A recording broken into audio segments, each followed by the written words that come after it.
안녕하세요. 인슈병 여러분. 자, 6월 첫째 날에 제가 오늘 금융 트렌드 분석을 가지고 찾아왔는데요.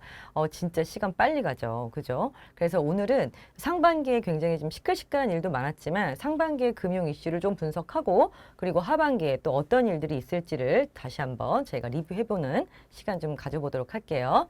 자, 상반기에 제가 지난달, 지지난달 계속 이제 이슈들이 많다 보니까 뭐 미국의 은행 파산한 얘기부터 시작해서 되게 시끌시끌한 얘기들이 많았어요. 그래서 어떻게 진행됐는지 한번 볼게요. 근데 생각보다 5월 달 시장을 딱 보니까 굉장히 안 좋은 뉴스들이 많았던 것 같은데 그 와중에 시장이 그렇게 나쁘진 않았어요. 그죠? 자, 그래서 특히 나스닥이라든지 S&P, 즉 미국 시장이 생각보다 굉장히 괜찮았죠. 아마 여러분들도 요즘 느끼실 거예요. 신문 보니까 요즘에 뭐 엔비디아 뭐 너무 날아간다. 그다음 뿐만이 아니라 뭐 올해 경기 안 좋다면서 그런데 알고 보니까 안에 있는 빅테크 기업들 보셨어요?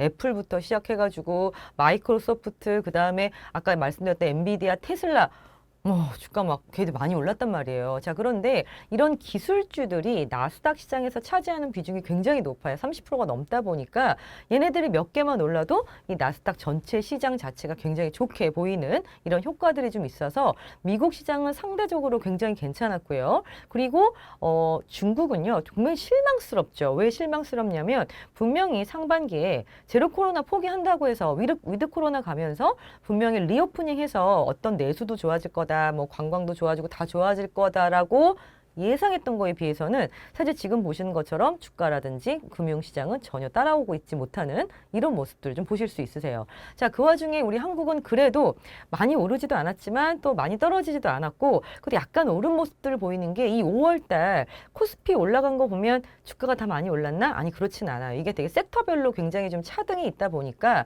특히 여러분도 요즘 느끼시겠지만 삼성전자가 올라가면서 코스피 전체가 올라가는 것 같은 이런 좀 느낌이 드는 시장의 모습을 보이고 있어요. 자, 여러분 삼성전자 지금도 다 가지고 계십니까?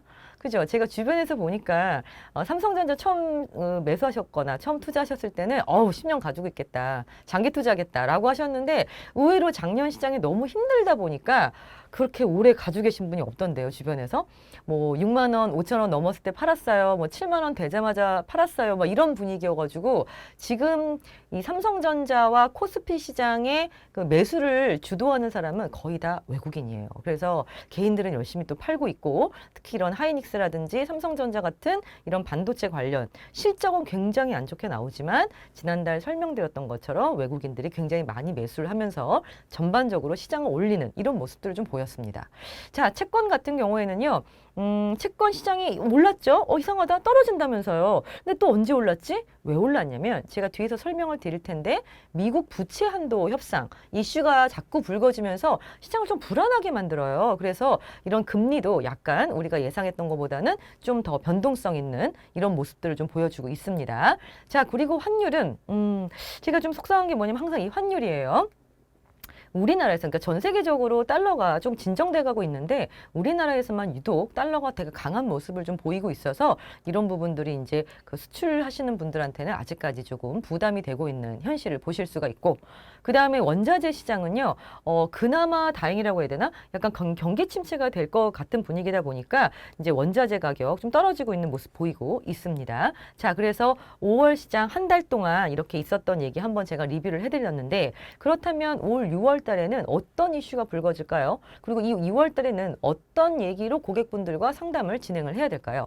자, 일단은 가장 올해 뭐 작년에도 마찬가지고 올해도 가장 항상 화두가 될 거, 모든 금융시장의 화두가 될 것 같은 게 금리입니다. 자, 금리 뭐 아니나 다를까 저희가 예상했던 것처럼 5월 달은 미국이 금리를 올리면서 지금 5.25로 마감을 했는데요. 한국은 동결했습니다. 그렇죠. 한국이 미국보다 금융시장 상황이 더 좋지를 않아요. 그래서 한국은 3.5로 동결을 했고요. 그 다음에 남아있는 일정이 보시면 초록색이 미국 금리, 이제 FOMC 회의 일정이고, 이제 파란색은 우리나라 금통위 일정이에요. 그래서 6월 달에는요, 미국의 금리 인상 일정만 남아있는 상태입니다. 자, 그래서 6월 달 이제 중순쯤에 미국의 금리를 5.25에서 동결을 할 것인가 아니면 지금 매파적 발언 좀 나오고 있잖아요. 왜냐면 물가라는 게 아주 빨리 잡히는 건 아니다 보니까. 그리고 지금 물가가 4%대까지 내려와